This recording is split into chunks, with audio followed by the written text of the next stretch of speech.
Hi friends, welcome to Nischala's kitchen. ఈరోజు నిశ్చలాస్ కిచెన్లో మరొక హెల్దీ సమ్మర్ స్పెషల్ జొన్న అంబలి.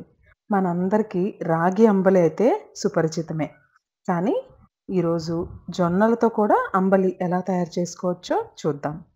ఈ జొన్న అంబలి తయారు చేసుకోవడానికి ఒక పెద్ద కప్ జొన్నల్ని శుభ్రంగా క్లీన్ చేసుకుని ఒక 5 గంటల పాటు నానబెట్టుకోవాలి.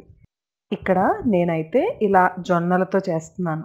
ఒకవేళ మీ దగ్గర జొన్నలు కాకుండా జొన్న పిండి ఉంటే జొన్న పిండితో అయినా చేయొచ్చు. ఇప్పుడు 5 గంటల పాటు నానిన జొన్నల్ని మిక్సీలో వేసుకుని కొంచెం వాటర్ పోసుకుని ఫైన్ పేస్ట్ లాగా చేసుకోవాలి. ఒకవేళ మీరు పౌడర్తో చేసేలాగా కానీ ఉంటే ఇప్పుడు మిక్సీ వేసిన తర్వాత ఏ కన్సిస్టెన్సీ అయితే నేను చూపిస్తున్నానో ఆ కన్సిస్టెన్సీ వచ్చే వరకు వాటర్ వేసుకుని కలుపుకోవాలి. ఇది మన దోసపిండి కన్నా కొంచెం థిక్‌గా ఉంటుంది అంతే.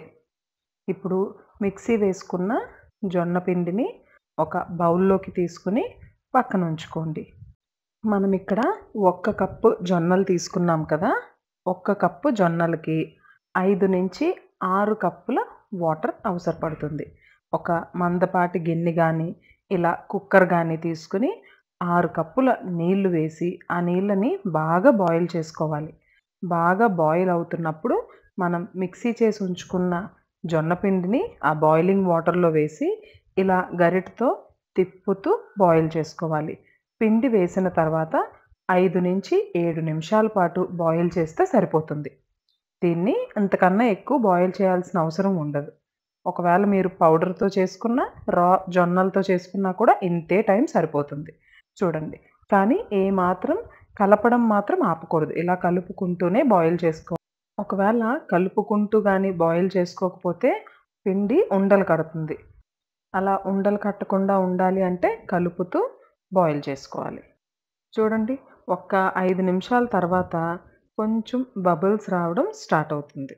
అంటే ఉడికింది అని మనకి ఇంకొక ఇండికేషన్ అన్నమాట.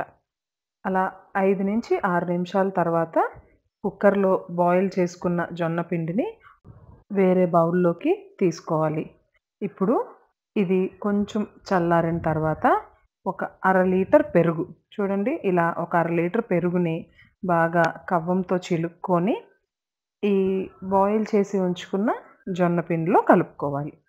చూడండి, నేను ఇలా విస్కర్తో పెరుగుని చిలికేసి ఇందులో డైరెక్ట్గా వేసేస్తున్నాను.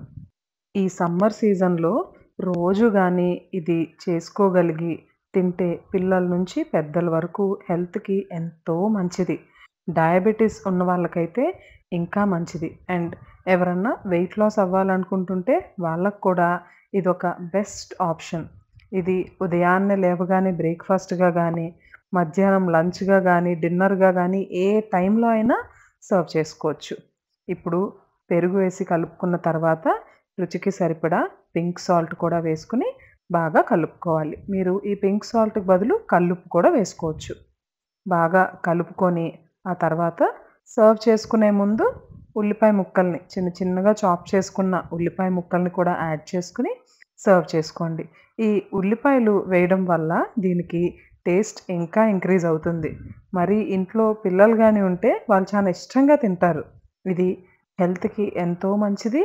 అలాగే టేస్ట్ బడ్స్‌కి కూడా ఎక్కడ ఎటువంటి డోకా ఉండదు. మీరు కూడా తప్పకుండా ఈ సమ్మర్‌లో దీన్ని ఎవ్రీడే తయారు చేసుకొని ఇంటిల్లపాది ఎంజాయ్ చేయండి. ఒక 6 వారాల పాటు గానీ కంటిన్యూస్‌గా ఎవ్రీడే దీన్ని ఒక బౌల్ తిన్నారంటే మీ హెల్త్‌లో వచ్చే మార్పుని మీరే గమనిస్తారు. దీనికి ఇంకెవ్వరూ ఏమీ చెప్పాల్సిన అవసరం లేదు. ఎనర్జిటిక్‌గా ఫీల్ అవుతారు అండ్ సన్నగా అవుతారు. అండ్ ఆల్సో సమ్మర్ నుంచి వచ్చే ఆ వేడి ప్రభావం అంతా కూడా తగ్గిపోతుంది. రోజులో ఒక్కసారి గానీ దీన్ని తినగలిగితే మిగిలిన డేలో మీరు ఎంతో సాటిస్ఫైడ్‌గా ఉంటుందన్నమాట. ఓకే, ఈ రోజుకి నేను ఈ హెల్తీ ఫుడ్ తిన్నాను అని. మీరు కూడా తప్పకుండా ట్రై చేసి మీ ఫ్రెండ్స్ అండ్ ఫ్యామిలీ మెంబర్స్‌తో కూడా షేర్ చేసుకోండి. అండ్ మీకెలా కుదిరిందో కామెంట్ సెక్షన్‌లో తప్పకుండా తెలియజేయండి. Bye everyone.